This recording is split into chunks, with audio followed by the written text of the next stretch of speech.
ನಾನು ಈ ತಂಡದಲ್ಲಿ ಒನ್ ಆಫ್ ದ ಸೀನಿಯರ್ ಅಂತಂದ್ರೆ ಅಫ್ ಕೋರ್ಸ್ ನೀವು KFI ಅಲ್ಲಿ ಒನ್ ಆಫ್ ದ ಸೀನಿಯರ್ಸ್ ಪಟ್ಟಿನಲ್ಲಿ ಬರ್ತೀರಾ. ಸುಮಾರು ಫೇಸ್ ಗಳನ್ನ ಸುಮಾರು ಜನರೇಷನ್ ಗಳನ್ನ ಇಲ್ಲಿ ನೋಡ್ಕೊಂಡು ಬಂದಿದ್ದೀರಾ. ಅವತ್ತಿನ ದಿನಕ್ಕೂ ಇವತ್ತಿನ ದಿನಕ್ಕೂ ಸಿನಿಮಾ ಮೇಕರ್ಸ್ ಗಳ ಪರ್ಸ್ಪೆಕ್ಟಿವ್ ಮತ್ತೆ ಆಡಿಯನ್ಸ್ ಗಳ ಪರ್ಸ್ಪೆಕ್ಟಿವ್ ಯಾವ ಮಟ್ಟಕ್ಕೆ ಬದಲಾಗಿದೆ? ಮಾಸ್ ಸಿನಿಮಾ ಮಾಡೋಣ, ಆಡ ಊಡಿ ಅದು ಕಚ್ಚು ಮಚ್ಚು ಲಾಂಗು ಹಾಕಿ ಒಂದಷ್ಟು ಡ್ಯಾನ್ಸ್ ಗಳು ಹಾಕಿ ಮಾಡೋಣ ಅವ್ರವ್ರ ಆಯ್ಕೆಗಳು. ನಾನು ಮಾಡೋದ್ರ ಬಗ್ಗೆ ನಾನು ತಪ್ಪು ಹೇಳಲ್ಲ. ನಾನು ಡೈರೆಕ್ಟ್ ಮಾಡ್ತಿದ್ರಿಂದ ನಾನು DD ಸಿನಿಮಾ ಒಂದಷ್ಟು ದಿನ ನಿಲ್ಸಿನೇ ಮಾಡ್ಬೇಕಾಯ್ತು.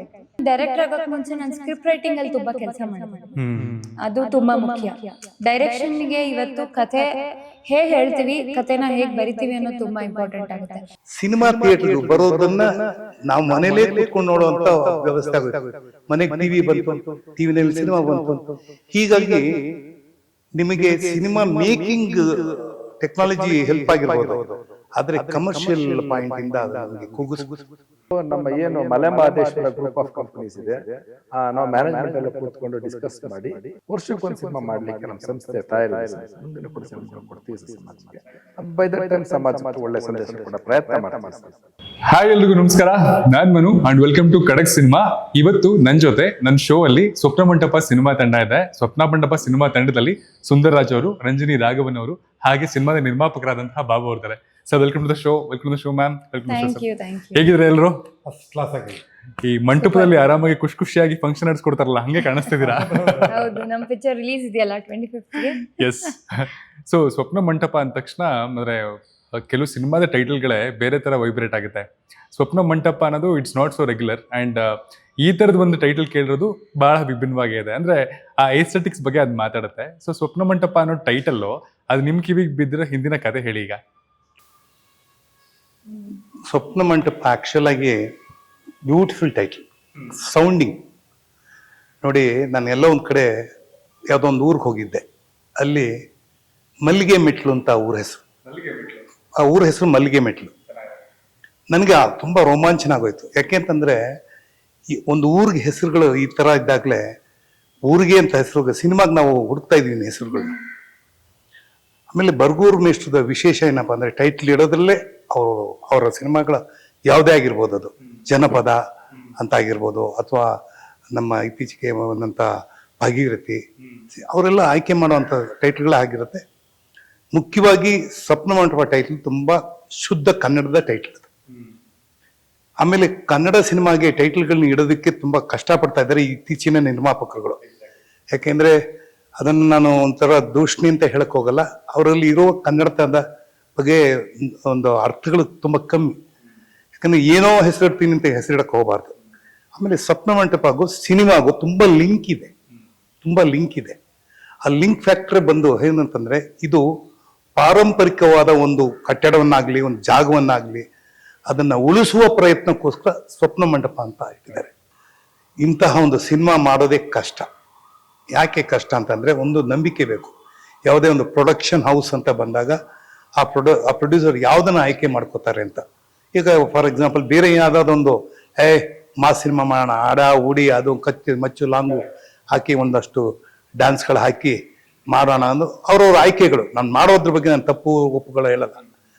ಆಯ್ಕೆ ಕರೆಕ್ಟ್ ಆಗಿರ್ಬೇಕು. ನಾವೇನು ಆಯ್ಕೆ ಮಾಡ್ಕೋತೀವಿ ಅನ್ನೋದು. ಆ ಮಟ್ಟದಲ್ಲಿ ಬಾಬು ಅವ್ರನ್ನ ನಾನು ಅಭಿನಂದಿಸ್ಬೇಕಾಗತ್ತೆ. ಒಳ್ಳೆಯ ನಿರ್ದೇಶಕರನ್ನ ಆಯ್ಕೆ ಮಾಡಿದ್ದಾರೆ. ಒಳ್ಳೆಯ ಕತೆ, ಅವ್ರದ್ದೇ ಬ್ಯಾನರು. ಮಲೆ ಮಹದೇಶ್ವರ ಟೈಟ್ಲು ನೋಡಿ. ಆ ಪ್ರೊಡಕ್ಷನ್ ಹೌಸ್ ಕೂಡ ಎಷ್ಟು ಚೆನ್ನಾಗಿದೆ. ಆ ಮಲೆ ಮಹದೇಶ್ವರನ ಆಶೀರ್ವಾದ ಈ ಸಿನಿಮಾಗೆ ಖಂಡಿತ ಇದೆ. ಆಮೇಲೆ ಎಲ್ಲ ನಮ್ಮ ತಂಡದಲ್ಲಿ ಮಾಡಿರೋ ಎಲ್ಲ ತಾಂತ್ರಿಕ ವರ್ಗದವರಾಗಿರ್ಬೋದು ಅಥವಾ ನಟರುಗಳಾಗಿರ್ಬೋದು, ಎಲ್ಲರೂ they are best in their own field. And as an actress ನೀವು ಸೀರಿಯಲ್ ಮತ್ತೆ ಕಮರ್ಷಿಯಲ್ ಫಿಲಮ್ ರಾಜಹಂಸನಲ್ಲೂ ಮಾಡಿದ್ರಿ ಅಂಡ್ ಈಗ ಈ ಸಿನಿಮಾ ಮಾಡ್ತೀರಿ. ನಿಮ್ಮ ನಿರ್ದೇಶನ ಕೂಡ ಪ್ಯಾರಡಲ್ಲಿ ನಡೀತದೆ. ಸೊ ಸುಮಾರಷ್ಟು ವಿಷಯಗಳಲ್ಲಿ ನಿಮ್ಮನ್ನು ನೀವು ತೊಡಗಿಸ್ಕೊಂಡಿದ್ದೀರಾ. ಅಂಡ್ ಇದರ ವೈಶಿಷ್ಟ್ಯತೆ ಏನು ಅಂತ ನನಗನ್ಸಿದ್ದು ಅಂತಂದ್ರೆ, ಪ್ರಾಬಬ್ಲಿ ಒಂದು ಕಮರ್ಷಿಯಲ್ ಫ್ಲಿಕ್ಗೂ ಬರ್ಗೂರ್ ಸರ್ದು ಸಿನಿಮಾಗಳಿಗೂ ಒಂದು ವ್ಯತ್ಯಾಸ ಇರುತ್ತೆ ಅಂಡ್ ಸೀರಿಯಲ್ಗೆ ಒಂದು ಟೋನ್ ಇರುತ್ತೆ. ಸೊ ಈ ಮೂರು ಟೋನ್ಗಳು ಅಂದರೆ ಒಂದು ಕಮರ್ಷಿಯಲ್ ಫ್ಲಿಕ್ಕು, ಒಂದು ಸೀರಿಯಲ್ ಟೋನು ಮತ್ತೆ ಬರ್ಗೂರ್ ಸರ್ ಟೋನು, ಈ ಮೂರು ಟೋನ್ಗಳಿಗೂ ಆರ್ಟಿಸ್ಟ್ ಆದವರು ಅಡಾಪ್ಟ್ ಆಗಲೇಬೇಕು. ಸೊ ನಿಮಗೆ ಈ ಪಾತ್ರ ಎಷ್ಟು ವಿಶಿಷ್ಟವಾಗಿತ್ತು compare to other films serial? ನಾನು ಈ ಕ್ಷೇತ್ರಕ್ಕೆ ಬಂದಿದ್ದು ಅನುಭವಗಳನ್ನ ಗಳಿಸೋಕೆ. ಅದು ನನಗೆ ತುಂಬಾ ಎಕ್ಸೈಟ್ ಆಗೋದು. ಅಂದ್ರೆ ಬೇರೆ ಯಾವ ಕ್ಷೇತ್ರದಲ್ಲೂ ಕೂಡ ನಮಗೆ ಈ ಮಟ್ಟದ ಒಂದು ವೇರಿಡ್ ಕ್ಯಾರೆಕ್ಟರ್ಸ್, ಬರೀ ಕ್ಯಾರೆಕ್ಟರ್ ಒಂದೇ ಅಲ್ಲ, ಅದಕ್ಕೆ ಜೊತೆಗೆ ಸಿಗೋಂಥ ತಂಡ, ಅಷ್ಟು ವ್ಯಕ್ತಿಗಳು, ಅಷ್ಟು ಲೊಕೇಶನ್ಗಳು, ಅಷ್ಟು ಎಮೋಷನ್, ನಮಗೆ ಜೀವನಾನುಭವ ತುಂಬ ಕೊಡುತ್ತೆ ಈ ಕ್ಷೇತ್ರ. ಮತ್ತು ಸಿನಿಮಾ ವಿಚಾರಕ್ಕೆ ಬಂದಾಗ ಕಮರ್ಷಿಯಲ್ ಸಿನಿಮಾ, ಈ ಮೇನ್ ಸ್ಟ್ರೀಮ್ ಸಿನಿಮಾಗಳು ಏನು ಕರಿತೀವಿ, ಅದು ಅವಕಾಶಗಳು ಬರಬಹುದು. ಇಂಥ ಸಿನಿಮಾಗಳು ರೇರ್, ಅದಕ್ಕೆ ಎಲ್ಲರಿಗೂ ಅವಕಾಶ ಬರಲ್ಲ. ಅಲ್ಲಿರೋ ನಿರ್ದೇಶಕರಿಗೂ ಎಲ್ಲರೂ ಸೂಕ್ತ ಅಂತ ಅನ್ಸೋದಿಲ್ಲ. ಆ ಥರ ನೋಡಿದಾಗ ನನ್ನ ಭಾಷೆಯಿಂದಲೋ ಅಥವಾ ನನ್ನ ಬರವಣಿಗೆ ಕೂಡ ಸರ್ಗೆ ಭಾಳ ಇಷ್ಟ ಆಗಿ ನನ್ನ ಪುಸ್ತಕ ಕತೆ ಡಬ್ಬಿ ಓದಿ ಅದು ನನಗೆ ವಿಮರ್ಶೆ ಬರೆದು ಕಳಿಸಿದ್ರು. ಸೊ ಅವ್ರಿಗೇನೋ ಒಂದು ನನ್ನ ಬಗ್ಗೆ ಇಷ್ಟ ಆಗಿ ಈ ಪಾತ್ರ ನಾನೇ ಮಾಡಬೇಕು ಅಂತ ಅವ್ರು ಹೇಳಿದ ತಕ್ಷಣ ಎರಡನೇ ಯೋಚನೆ ನನಗೂ ಮಾಡಬೇಕು ಅಂತ ಭಾಳ ಸಂತೋಷ ಇತ್ತು. ಒಂದೇನಂದ್ರೆ ನನ್ನ ಸಿನಿಮಾ ಡೈರೆಕ್ಷನ್ ಜೊತೆಗೆ ಸಾಕ್ತಾ ಇದ್ರಿಂದ ಡೇಟ್ಸ್ ಹೆಂಗೆ ಹೊಂದ್ಸೋದು ಅನ್ನೋದು ಒಂದು, ಅಂದರೆ ಆ್ಯಕ್ಟ್ರ್ ಆಗಿ ಅಂತಂದರೆ ಒಬ್ರಿಗೆ ರಿಕ್ವೆಸ್ಟ್ ಮಾಡ್ಬೋದು. ನಾನು ಡೈರೆಕ್ಟ್ ಮಾಡ್ತಿದ್ರಿಂದ ನಾನು ಡಿ ಸಿನಿಮಾ ಒಂದಷ್ಟು ದಿನ ನಿಲ್ಲಿಸಿನೇ ಮಾಡಬೇಕಾಯ್ತು. ಅದೊಂದು ಚಾಲೆಂಜ್ ಇತ್ತು.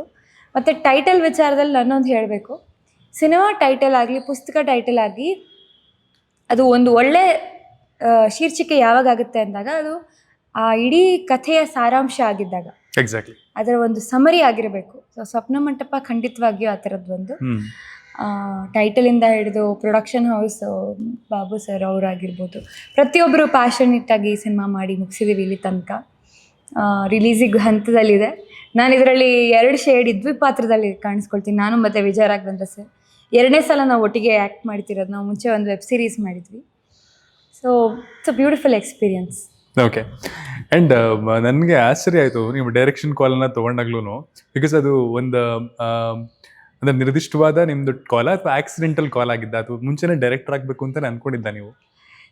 ನನ್ನ ಡೈರೆಕ್ಷನ್ ಫಸ್ಟ್ ಡೇಯಿಂದನೂ ಈ ಕ್ಷೇತ್ರಕ್ಕೆ ಫಸ್ಟ್ ಡೇಯಿಂದ ನನಗೆ ಇಷ್ಟ ಆಗಿದ್ದೇನೆ ಡೈರೆಕ್ಟರ್ ಜಾಬ್. ಬಿಕಾಸ್ ಖುಷಿಯಾಗಿದ್ದೇನೆಂದರೆ ಮಹಿಳಾ ನಿರ್ದೇಶಕರು ತುಂಬ ಕಮ್ಮಿ ಇದ್ದಾರೆ ನಮ್ಮ ಚಿತ್ರರಂಗದಲ್ಲಿ ಕಂಪ್ಯಾರಿಟಿವ್ಲಿ.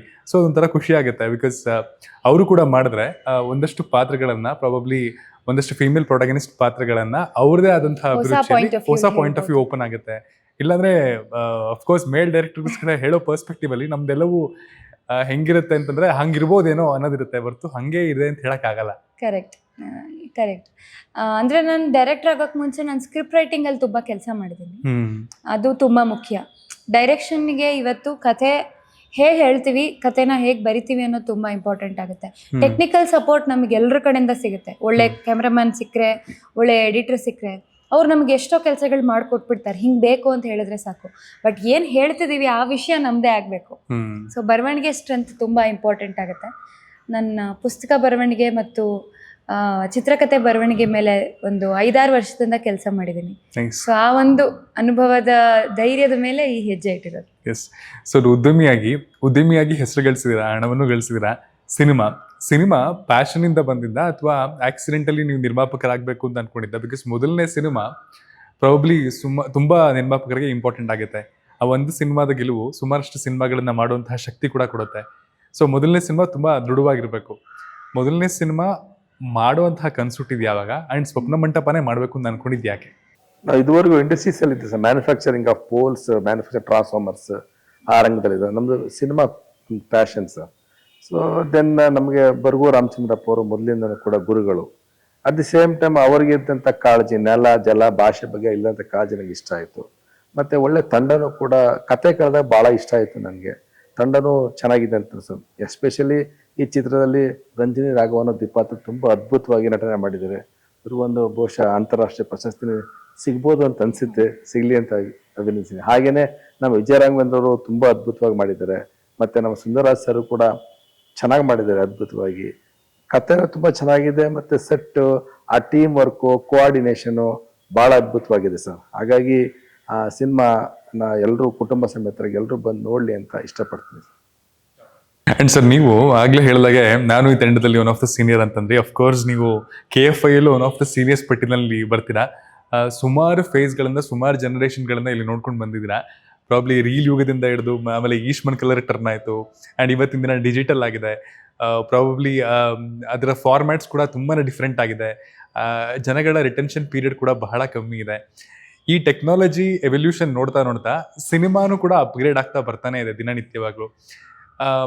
ಅವತ್ತಿನ ದಿನಕ್ಕೂ ಇವತ್ತಿನ ದಿನಕ್ಕೂ ಸಿನಿಮಾ ಮೇಕರ್ಸ್ಗಳ ಪರ್ಸ್ಪೆಕ್ಟಿವ್ ಮತ್ತು ಆಡಿಯನ್ಸ್ಗಳ ಪರ್ಸ್ಪೆಕ್ಟಿವ್ ಯಾವ ಮಟ್ಟಕ್ಕೆ ಬದಲಾಗಿದೆ? ಇಲ್ಲ, ಟೆಕ್ನಾಲಜಿ ಎಲ್ಲ ಸಲಿನೂ ಹೆಲ್ಪ್ ಮಾಡಿದೆ. ಇವಾಗ ಒಂದು ಕಾಲದಲ್ಲಿ the extension of our legs, cinema ಹಾಗಲ್ಲ. ಅಟ್ ಎ ಟೈಮ್ ಈ ಊರಲ್ಲೂ ನೋಡ್ಬೋದು, ಆ ಊರಲ್ಲೂ ನೋಡ್ಬೋದು, ಅಲ್ಲೂ ನೋಡ್ಬೋದಾಗಿತ್ತು, provided you had the print. ಆಮೇಲೆ ಬರ್ತಾ ಬರ್ತಾ ಅದೇನಾಯ್ತು, ಸಿನಿಮಾ ಬಿಕಮ್ ಹ್ಯಾಂಡ್ ಅಂದರೆ ನಿಮ್ಮ ಮೊಬೈಲ್ ಆಯಿತು, ಸಿನಿಮಾ ಅದ್ರಲ್ಲಿ ಬಂತು. ಅದು ಬಂದ ತಕ್ಷಣ ಏನಾಯಿತು, ಸಿನಿಮಾ ಥಿಯೇಟ್ರಿಗೆ ಬರೋದನ್ನು ನಾವು ಮನೇಲೇ ಕೂತ್ಕೊಂಡು ನೋಡುವಂಥ ವ್ಯವಸ್ಥೆ ಆಗೋಯ್ತು. ಮನೆಗೆ ಟಿ ವಿ ಬಂತು, ಟಿ ವಿನಲ್ಲಿ ಸಿನಿಮಾ ಬಂತು. ಹೀಗಾಗಿ ನಿಮಗೆ ಸಿನಿಮಾ ಮೇಕಿಂಗ್ ಟೆಕ್ನಾಲಜಿ ಹೆಲ್ಪ್ ಆಗಿರ್ಬೋದು, ಆದರೆ ಕಮರ್ಷಿಯಲ್ ಪಾಯಿಂಟಿಂದ ಅದು ನಮಗೆ ಕುಗ್ಗಿಸ್ಬಿಡ್ತು, ಸೋಂಬೇರಿತನ ಜಾಸ್ತಿ ಆಗೋಯ್ತು. ಆಮೇಲೆ ಇವತ್ತು ನೋಡಿ 1500 ಜನ ಕೆಪಾಸಿಟಿ ಇದ್ದಂಥ ಕಪಾಲಿ ಥಿಯೇಟ್ರಲ್ಲಿ ಒಂದು ಸಿನಿಮಾ 100 days ಓಡಿದೆ. ಇವತ್ತು ಹಾಗಲ್ಲ. ನಿಮಗೆ ಇವತ್ತೇನಾಗಿದೆ ಅಂದರೆ at a time 600 screen, 800 screen, ಈ ಥರ ಲೆಕ್ಕ ಹಾಕಿ ಸಿನಿಮಾ ಬಿಡುಗಡೆ ಮಾಡಿಬಿಡ್ತಾರೆ. ಈ ಸಿನಿಮಾಗಳು ಈ ಮಟ್ಟಕ್ಕೆ ಬಿಡುಗಡೆ ಆಗಬೇಕು ಅಂತಂದರೆ ಟೆಕ್ನಾಲಜಿ, ನಿಮಗೆ ಇದೆ, ಕ್ಯೂಬ್ ಇದೆ, ಆ ಥರದ್ದೆಲ್ಲ ಎಲ್ಲೋ ಕೂತ್ಕೊಂಡು ಎಲ್ಲೋ ಸ್ಯಾಟಲೈಟಲ್ಲಿ ಆಪ್ರೇಟ್ ಮಾಡ್ತಾರೆ.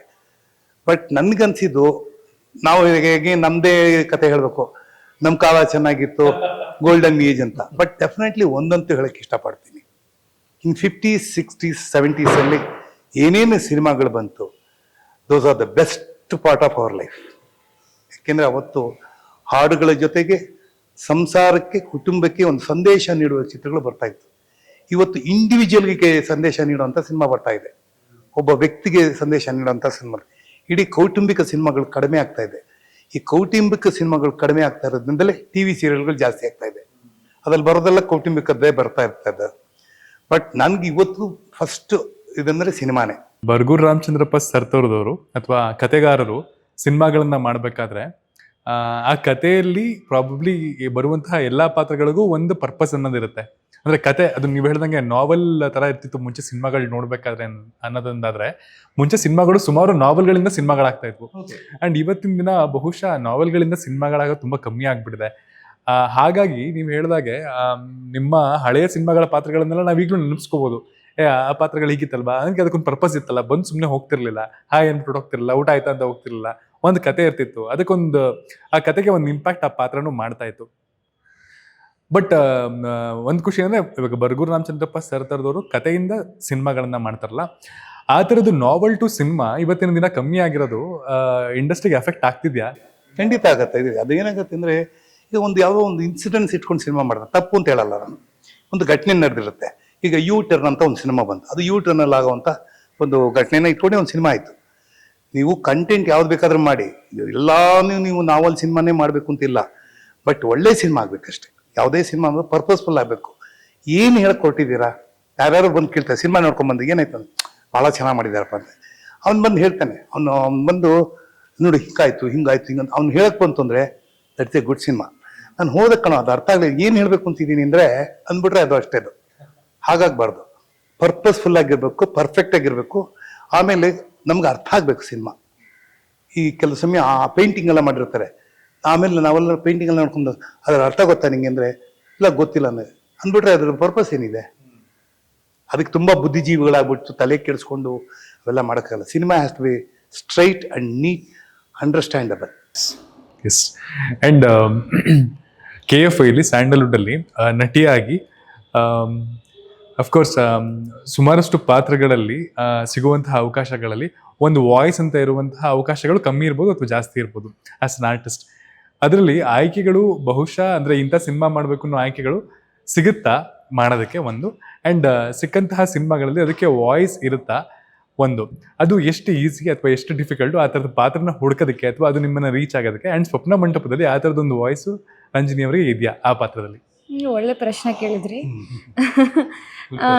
ಏನಾಗಿದೆ ಅಂತಂದ್ರೆ, ಸಿನಿಮಾಗಳು ಆಗ್ತಿರೋದು ಕಡಿಮೆ, ಒಳ್ಳೆ ಸಿನಿಮಾಗಳು ಅಂದರೆ ಒಂದು ಅಭಿರುಚಿಯ ಸಿನಿಮಾ ಮಾಡಬೇಕು ಅನ್ನೋ ಇಂಟೆನ್ಷನ್ ಇಟ್ಕೊಂಡು ಮಾಡ್ತಿರೋದು. ಎಷ್ಟೊಂದು ಸಿನಿಮಾಗಳು ನಾನಾ ಕಾರಣಗಳಿಗೆ ಆಗ್ತಾ ಇರುತ್ತೆ. ಒಳ್ಳೆ ಸಿನಿಮಾಗಳು ಅಂತ ಬಂದಾಗ ಅದು ಬೆರಳೆಣಿಕೆ ಇರುತ್ತೆ, ಅದು ಎಷ್ಟು ಮಹಾಜನಕ್ಕೆ ಹೋಗ್ಬೋದು. ಕಾಯ್ತಾ ಇರೋರು ತುಂಬ ಜನ, ಆ್ಯಕ್ಟರ್ಗಳು ತುಂಬ ಜನ ಇದ್ದಾರೆ, ಮೇಕರ್ಸ್ ಕಡಿಮೆ ಇದ್ದಾರೆ, ರೈಟರ್ಸು ಡೈರೆಕ್ಟರ್ಸು ಕಡಿಮೆ ಇದ್ದಾರೆ. ನಮ್ಗೆ ಅದು ಬೇಕಾಗಿರೋದು. ಇವಾಗ ನಾವು ಹೆಣ್ಮಕ್ಳಾಗಲಿ ಗಂಡು ಮಕ್ಕಳಾಗಲಿ ಆ್ಯಕ್ಟರ್ಸ್ ಕಲಾವಿದರು ಯಾರಾದರೂ ಆಗಿರಲಿ, ನಾನೇನು ಹೇಳೋದು, ನಾವು ಹೆಚ್ಚೆಚ್ಚು ಬರವಣಿಗೆಗೆ ತೊಡಸ್ಕೊಳ್ಳೋದು ಒಳ್ಳೆಯದು. ಕಲಾವಿದರೆ ಮಾತ್ರ ಅಂತಲ್ಲ, ಯಾರೇ ಆದರೂ let's not just wait for an opportunity, rather let's create one. Exactly. ಎಲ್ಲರೂ ಸೇರಿ ನಮಗೇನು ಅಂದ್ಕೋತಿದ್ದೀವಿ, ಈ ಥರದ್ದು ವಾಯ್ಸ್ ಇರೋ ಸಿನಿಮಾ ಬರ್ತಿಲ್ಲ, somebody should do it, somebody should write for it ಅಲ್ವಾ? ಸೊ ಅದು ತುಂಬ ಸ್ಟ್ರಗಲ್ ತೊಗೊಳ್ಬೇಕಾಗಿದೆ. ಅದನ್ನು ಬರೆದು ಈ ಥರದ್ದು ಒಂದು ವಿಚಾರ ನಾವು ಹೇಳಬೇಕು ಅಂದಾಗ ನಾವು ಆ ಒಂದು ಥಿಯೇಟರ್ ಮೈಂಡ್ಸೆಟ್ ಇಟ್ಕೊಂಡು ಸಿನಿಮಾಗಳು ಮಾಡಬೇಕಾಗುತ್ತೆ. ನಾವೆಲ್ಲರೂ ಸೇರಿ ಒಂದು ಒಳ್ಳೆ ವಿಚಾರನ ಹೇಳೋದಕ್ಕೆ ಒಂದಾಗೋಣ. ಸೊ ದಟ್ ಇವಾಗ ಸರ್ ಹೇಳ್ತಿದ್ದಾರೆ ಅವ್ರ ಕಾಲದ ಕತೆಗಳನ್ನ, ನಾವು ನೆಕ್ಸ್ಟ್ ಜನ್ರೇಷನ್ ನಮ್ಮ ಕಾಲದ ಕತೆಗಳು ಹೇಳೋಕೆ ಉಳ್ಕೊಳತ್ತೆ. ನಾವೆಲ್ಲರೂ ಸೇರಿ ಈ ಥರದ್ದು ಪಿಕ್ಚರ್ ಮಾಡ್ತಿದ್ವಿ, ನಾವೆಲ್ಲರೂ ಬರೀತಾ ಇದ್ವಿ, ನಾವು ಸಿನಿಮಾ ಮಾಡ್ತಾ ಇದ್ವಿ, ಕಲಿಸ್ತಿದ್ವಿ ಅಂತ ಆ ಒಂದು ವಾತಾವರಣ ನಿರ್ಮಾಣ ಆಗಬೇಕು. ಜಸ್ಟ್ ಒಬ್ಬರೇ ಇಂಡಿವಿಜುವಲ್ ಆಗಿ ಪಾತ್ರ ಬರ್ತಿಲ್ಲ, ನನಗೆ ಈ ಕ್ಯಾರೆಕ್ಟರ್ ಸಿಗ್ತಾ ಇಲ್ಲ, ನನಗೆ ಈ ವಾಯ್ಸ್ ಇಲ್ಲ ಅನ್ನೋಕ್ಕಿಂತ ಅದು ಹೇಳ್ತಾ ಇದ್ರೆ ಆ ಕಂಪ್ಲೇಂಟ್ ಮುಗಿಯೋದೇ ಇಲ್ಲ. ಸೊ ಅದು ಯಾರಾದರೂ ಮಾಡ್ತಿದ್ರೆ ಅದನ್ನ ನಾವು ಬೆಳೆಸ್ಬೇಕು. ಇಲ್ಲ ಅಥವಾ ಬೆಳೆಸೋಂಥ ತಾಕತ್ತಿದ್ರೆ, ಆ ದುಡ್ಡಿದ್ರೆ, ಅಥವಾ ಆ ಥರದ್ದು ಒಂದು ಫ್ಯಾನ್ ಫಾಲೋಯಿಂಗ್ ಇದ್ದರೆ ಹೊಸಬರಿಗೆ ಯಾರ್ಯಾರು ಬರೆಯೋಕೆ ಅವಕಾಶ ಇದೆ, ಫಿಲ್ಮ್ ಮೇಕರ್ಸಿಂದಾನೇ ಇವತ್ತು ಸಿನಿಮಾಗಳಾಗೋದಲ್ಲ. ಸೊ ಆ ಒಂದು ವಾತಾವರಣ ಸೃಷ್ಟಿ ಮಾಡೋದು ಇಂಪಾರ್ಟೆಂಟ್ ಇದೆ ಅಂತ ನನಗನ್ಸುತ್ತೆ. ಅದರಲ್ಲೂ ಹೆಣ್ಮಕ್ಳು ಆ್ಯಕ್ಟಿಂಗ್ ಮಾಡೋಕ್ಕೆ ತುಂಬ ಜನ ಬರ್ತಿದ್ದಾರೆ, ಬಟ್ ತೆರೆ ಹಿಂದಿನ ಕೆಲಸಗಳಿಗೆ ಬರಬೇಕು. ಏನೋ ಇವಾಗ ಒಂದು ಸಿನಿಮಾ ಸೆಟ್ಟಿಗೆ ಹೋದರೆ 99% to 100% ಗಂಡ್ಮಕ್ಳೇ ಇರೋದು ತೆರೆ ಹಿಂದೆ. ಯಾರೋ ಒಬ್ರು ಕಾಸ್ಟ್ಯೂಮ್ ಡಿಸೈನರ್ ಇರ್ಬೋದು ಅಷ್ಟೇ, ಅಥವಾ ಇತ್ತೀಚೆಗೆ ಮೇಕಪ್ ಆರ್ಟಿಸ್ಟ್ ಬಂದಿರ್ಬೋದು. ಬಟ್ ಮೇಕರ್ಸ್ ಬಂದಾಗ ಮಾತ್ರ ನಮ್ಮ ವಿಚಾರಗಳಲ್ಲಿ ಬರೋಕ್ಕೆ ಸಾಧ್ಯ. ಡೈಲಾಗ್ ರೈಟಿಂಗ್ ಅಲ್ಲಿರ್ಬೋದು, ಸ್ಕ್ರಿಪ್ಟ್ ರೈಟಿಂಗ್ ಅಲ್ಲಿರ್ಬೋದು, ಡೈರೆಕ್ಷನ್ ಇರ್ಬೋದು, ಕೆಲವೊಬ್ರು DOP ಆಗಿದ್ದಾರೆ. ಸೊ ಆ ಥರದ ವಿಚಾರಗಳಿಗೆ ನಾವು ಮುಂದೆ ಬರಬೇಕು ಅಂತ ನಾನು ಇಷ್ಟಪಡ್ತೀನಿ. ಸಿನಿಮಾ ಕಂಪ್ಲೀಟ್ ಆದ್ಮೇಲೆ ಅದರ ಆಗು ಹೋಗುಗಳು ಮತ್ತೆ ಅದನ್ನ ಪೂರ್ತಿ ಮ್ಯಾನೇಜ್ ಮಾಡಿ ಮುಗಿಸೋಷ್ಟರಲ್ಲಿ ಆಗುವಂತಹ ಡಿಫಿಕಲ್ಟೀಸು, ಅಯ್ಯೋ ಇದು ನನಗೆ ಬೇಕಿತ್ತಪ್ಪ ಅಂತಲೂ ಅನ್ಸುತ್ತೆ. ಸೊ ಈ ಸಿನಿಮಾದಿಂದ ನಿಮ್ಮ ಅನುಭವ ಏನು ಒಂದು, ಆ್ಯಂಡ್ ಸಿನಿಮಾ ಈಗ ವಾಪಸ್ ಒಂದು ಸ್ಟ್ರಾಂಗ್ ನಿರ್ಮಾಪಕರಾಗಿ ನಿಂತ್ಕೊಂಡು ಮತ್ತಷ್ಟು ಸಿನಿಮಾಗಳನ್ನ ನಿರ್ಮಾಣ ಮಾಡೋದಕ್ಕೆ ಯಾವ್ದು ತುಂಬ ಅವಶ್ಯಕ ಅಂತ ನಿಮ್ಗೆ ಅನಿಸ್ತದೆ, ಮುಂಚೆ ಇದ್ದಂತಹ ನಾಲೆಡ್ಜ್ಗೂ ಇವತ್ತಿರುವಂತಹ ನಾಲೆಡ್ಜ್ಗೂ? ಸರ್, ಒಳ್ಳೆ ಕ್ವಶನ್. ಪೇಪರ್ ವರ್ಕಿಂದ ಹಿಡ್ದು ಅಂದರೆ ಪ್ಲಾನಿಂಗ್ ಆಫ್ ಮೂವಿ, ಆ ಸಿನಿಮಾ ಆರಂಭದಿಂದ ಪ್ಲಾನಿಂಗಿಂದ ಹಿಡಿದು ಆರ್ಟಿಸ್ಟ್ಗಳ ಸೆಲೆಕ್ಷನಿಂದ ಹಿಡಿದು ಪ್ರೊಡಕ್ಷನ್ ಟೈಮಿಂದ ಹಿಡಿದು ಮತ್ತು ಪೋಸ್ಟ್ ಪ್ರೊಡಕ್ಷನ್ ಎಲ್ಲದರಲ್ಲೂ ನಾವು ಪ್ರಾಪರಾಗಿ ಇನ್ವಾಲ್ವ್ ಆಗಿದ್ದೀವಿ ಸರ್. ಇನ್ವಾಲ್ವ್ ಆಗಿ ಎಲ್ಲೂ ಕೂಡ ನಮಗೆಲ್ಲೂ ಬೇಸರ ಆಗಲಿಲ್ಲ. ಯಾಕೆಂತಂದರೆ ನಮ್ಮ ಬರಗೂರು ರಾಮಚಂದ್ರಗೂ ಒಳ್ಳೆ ಟೀಮ್ ಇಟ್ಟಿದ್ದಾರೆ. ತಾಂತ್ರಿಕ ವರ್ಗದ ಟೀಮ್ ಆಗಿರ್ಬೋದು, ಆರ್ಟಿಸ್ಟ್ಗಳ ಟೀಮ್ ಆಗಿರ್ಬೋದು, ಮತ್ತು ಪೋಸ್ಟ್ ಪ್ರೊಡಕ್ಷನ್ ಟೀಮ್ ಎಲ್ಲ ಕೂಡ ತುಂಬ ಚೆನ್ನಾಗಿ ಒಳ್ಳೆ ಟೀಮ್ ಇದೆ. ಎಲ್ಲೂ ನಮಗೆ ಬೇಸರ ಆಗಲಿಲ್ಲ. ಮತ್ತು ಯಾಕೆ ಬೇಕಿತ್ತು ಅಂತ ಅನ್ನಿಸ್ಲಿಲ್ಲ. ನಾವೇನು ಬಿಫೋರ್ ದಟ್ ಪ್ಲಾನ್ ಮಾಡಿದ್ವಿ, ಅಕಾರ್ಡಿಂಗ್ ಟು ಪ್ಲಾನಿಂಗೇ ನಮ್ಮ ಎಕ್ಸಿಕ್ಯೂಷನ್ ನಡೀತಾ ಹೋಯ್ತು. ಕಂಟ್ರೋಲಿಂಗ್ ಮತ್ತು ಮಾನಿಟರಿಂಗ್ ಈಸಿಯಾಗಿ ಮಾಡ್ಕೊಂಡ್ವಿ. ಹಾಗಾಗಿ ನಮಗೆಲ್ಲೂ ಬೇಸರ ಆಗಲಿಲ್ಲ. ನೆಕ್ಸ್ಟ್ ಮತ್ತು ನಾವು ಈ ಸಿನಿಮಾದಿಂದ ತುಂಬಾ ಅನುಭವ ತಗೊಂಡು ಖುಷಿನೂ ಆಗಿದೆ, ಟೀಮ್ ವರ್ಕು ಚೆನ್ನಾಗಿರೋದ್ರಿಂದ ನಾವು ಎಂಜಾಯ್ ಮಾಡಿದ್ವಿ, ಖುಷಿನೂ ಆಗಿದೆ, ನಮಗೆ ನೇಮ್ ಕೂಡ ಆಗಿದೆ ಸರ್. ಇದರಲ್ಲಿ ನಾವು ಒಂದೇ ವರ್ಗದಲ್ಲಿದ್ದರಿಂದ ಈಗ ಸಿನಿಮಾ ರಂಗಕ್ಕೆ ಬಂದು ತುಂಬ ಚೆನ್ನಾಗಿ ನೆಟ್ವರ್ಕ್ ಕೂಡ ಮಾಡ್ಕೊಂಡಿದ್ದೀವಿ. ಮುಂದಿನ ದಿನಗಳು ನಮ್ಮ ಏನು ಮಲೆಮಹದೇಶ್ವರ ಗ್ರೂಪ್ ಆಫ್ ಕಂಪನೀಸ್ ಇದೆ, ನಾವು ಮ್ಯಾನೇಜ್ಮೆಂಟ್ ಎಲ್ಲ ಕೂತ್ಕೊಂಡು ಡಿಸ್ಕಸ್ ಮಾಡಿ ವಿತ್ ದಿಸ್ ಎಕ್ಸ್ಪೀರಿಯನ್ಸ್ ನೆಕ್ಸ್ಟ್ ನಾವು ಸಮಾಜಕ್ಕೆ ಒಳ್ಳೆ ಸಂದೇಶ ಕೊಡ್ತಕ್ಕಂಥ ಸಿನಿಮಾಗಳನ್ನು, ಮಕ್ಕಳ ಸಿನಿಮಾ ಆಗಿರ್ಬೋದು ಮತ್ತು ಸ್ವಲ್ಪ ಕಮರ್ಷಿಯಲ್ ಮೂವಿಗಳು ಕೂಡ ಎಲ್ಲ ರೀತಿ ಸಿನಿಮಾಗಳನ್ನ ಮಾಡಬೇಕು ಅಂತ ನಾವು ತೀರ್ಮಾನ ತೊಗೊಂಡಿದ್ದೀವಿ ಸರ್. ವರ್ಷಕ್ಕೊಂದು ಸಿನಿಮಾ ಮಾಡಲಿಕ್ಕೆ ನಮ್ಮ ಸಂಸ್ಥೆ ತಯಾರಿದೆ ಸರ್. ಮುಂದಿನ ಕೂಡ ಸಿನಿಮಾಗಳು ಕೊಡ್ತೀವಿ ಸರ್ ಸಮಾಜಕ್ಕೆ. ಬೈ ದಟ್ ಟೈಮ್ ಸಮಾಜಕ್ಕೆ ಒಳ್ಳೆ ಸಂದೇಶ ಕೊಡೋ ಪ್ರಯತ್ನ ಮಾಡ್ತೀವಿ ಸರ್. Thank you. ಆ ಕಾಂಟ್ರಿಬ್ಯೂಷನ್ ನಿರಂತರವಾಗಿರಲಿ ನಿಮ್ಮ ಕಡೆಯಿಂದ. Thank you. And sir, ages, generation of film makers, generation of ಫಿಲಮ್ಸ್ಗಳನ್ನ ನೋಡ್ಕೊಂಡು ಬಂದಿದ್ದೀರಾ. ಬಹುಶಃ ಈಗ ಸುಮಾರು ಕಡೆ ನೀವು ಕೇಳಿರ್ತೀರ, ಅಂದರೆ ಈಗ ಒಂದು ಡೌನ್ಫಾಲ್ ಆಗ್ತಿದೆ, ಸುಮಾರು ಜನ ಥಿಯೇಟ್ರಿಗೆ ಬರ್ತಿಲ್ಲ ಅಥವಾ ಕನ್ನಡ ಫಿಲಮ್ಸ್ಗಳನ್ನು ನೋಡ್ತಿಲ್ಲ, ನಾವುಗಳನ್ನೇ ಬೇರೆ ಇಂಡಸ್ಟ್ರಿಯ ಸಿನಿಮಾಗಳನ್ನ ಇಲ್ಲಿ ಎಂಜಾಯ್ ಮಾಡ್ತಿದ್ವಿ ಅಥವಾ ಅದನ್ನು ತುಂಬ ಖುಷಿಯಾಗಿ ಸ್ವೀಕರಿಸ್ತಿದ್ವಿ ಅಂತೆಲ್ಲ ಆಗ್ತದೆ. ಈ ಥರದ ಡೌನ್ಫಾಲನ್ನು ನೀವು ಸುಮಾರು ಸಲ ನೋಡಿರ್ತೀರ.